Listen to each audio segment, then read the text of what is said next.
have the Rashi, the main chart, and in the Navamsha, and this can be compared to when we see the movie and the camera, the lens is focused on the portrait or even the face of the hero. We can see all the emotions, all the experience and the reactions to the external stimuli. This is the Rashi chart. So this is the impact of the environment. But if we zoom back, if we a little bit move more far away, or if we exchange the lens for the wide one, then we will see much more. We will not only see the hero, but also the environment, the whole surrounding. So this is the Varga charts.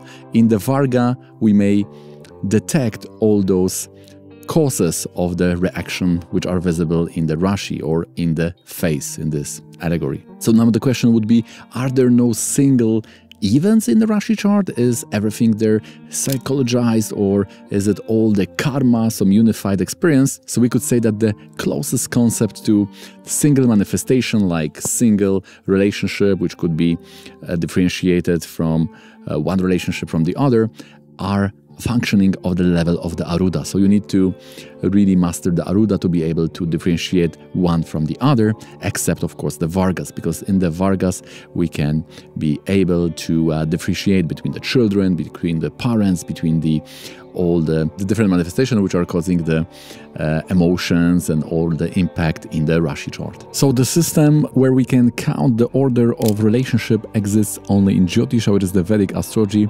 So this then becomes very valuable, and because we can use this and get information about the whole dynamics and where the dynamics will change. For example, if there are some challenges, when they will end, and how to improve the whole relationship. So then the natural question would be, when we are analyzing the Rashi chart, the Venus, the seventh lord, is that not enough? Why to complicate things?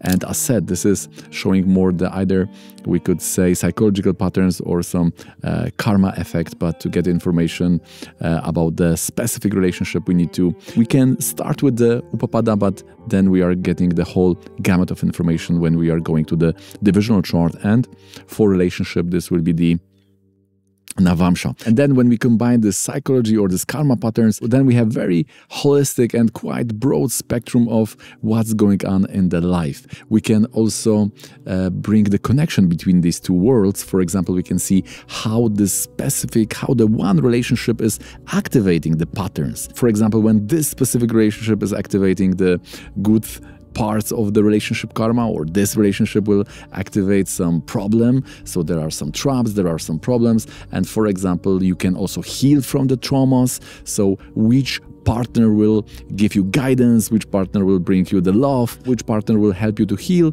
from traumas which are caused by other relationships. So then this becomes very, very handy. So without Navamsha, we cannot do this connection, this nice bridges between these two worlds. Then we will lose the so valuable tool given by the Jyotisha or Vedic astrology. You could also ask why the psychologized astrology is so popular. I think there are two main factors. The first one is quite obvious. This event-based astrology is quite hermetic. It's based on this Guru Mukhagamya. It's given by the generation to the generation by the qualified school of astrology, and contrary to the view that you can find everywhere in India, the Vedic astrology. In fact, there are only few schools which are having those generational knowledge of Jyotisha, which were given in that system of parampara from the teacher to the student. So the first argument would be that hermetic nature of event-based astrology, and the second would be that maybe the current worldview, which is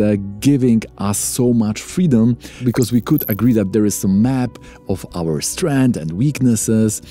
But when we are talking about the external events, which can be controlled by some force we call karma in the Vedic system, for some people this may sound a little bit restrictive, and maybe because of that some people will have more attraction to that humanistic or psychologized type of astrology. When it comes to Venus or whole Karakas, there is this interesting dance between the external and internal, because we need the external factors to bring us the internal fulfillment. So Venus on one hand is showing that hand of God, or the blessings which are coming from the external world, because for example we can see 7 from Venus, from which direction we can expect the partner to come. And on the other hand, the Venus and all Naisargika Karaka are showing the mental satisfaction which are coming from those blessings given by the world. You cannot forget to use the special system of counting from the Lord to the Karaka. This is showing how much blessing is coming to that specific type of area. So not only Venus position from the Lagna is important, but also you need to see 7th Lord and the Venus. What is the relationship? Is it 6-8? Is it 3-11? Is it 5-9? 4-10? So this is very important to understand how the pipelines, because we said the lordships are the circumstances, the pipelines, the connections, how they are, we could say, sprayed, right, by this substance, by this blessing. So if you have, if your spray can is in the bad degree to the wires, you will not get a lot of paint landing on those wires. So you will not get a lot of blessings.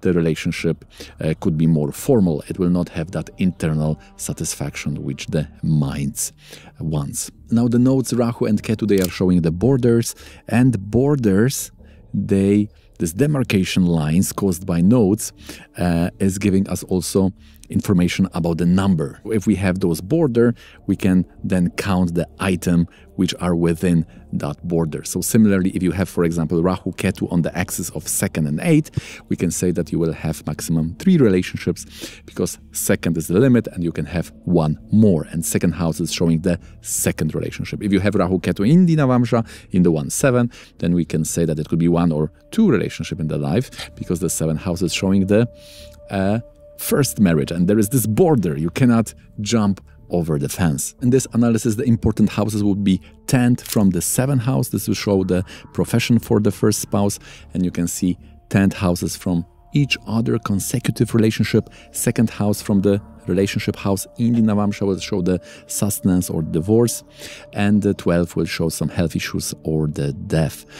So you need to use the specific house and the special dasha. The various dashas are like the gears in the watch. So there are many gears which are rotating, but which one is connected to this watch hand of your life? Because your life will be connected to that one hand in the watch, which is connected to that gear. So which gear we have to observe, so which gear in that whole cosmic watch is controlling the internal and external life of yours. We also need to understand that the sub-period will be especially important, because the Mahadasha, the main period, is controlled by the sun, the sub-period is the moon, and the third level, the sub-period called Pratyantardasha, is controlled by the Lagna. So the moon is very important, because moon shows people, and we are getting all of the things in the world through people. Therefore, the sub-period is very important when we are talking about this timing of relationship. Especially in the marriage, this relationship concept is the core, we could say, idea. And the last thing you need to remember is the dispositor. So when you are getting the job, you can get the information from the boss. So this will be like the exact planet involved. This could be like a 10th lord. This could be also from the friend of the boss. This could be the planet which is conjoined the lord. This could also be a person who is having some desire to inform the boss, or boss is informing that person. There is some relationship. This could be a drishti. And of course, this could be the boss of the boss, or someone more important, or someone who is controlling the resources of the boss. And this is the dispositor. So those various people can inform you, and therefore based on these planets which are activating the 10th lord, you will get the jobs, but the situation can be different based on that specific planet which is activating the profession in the chart.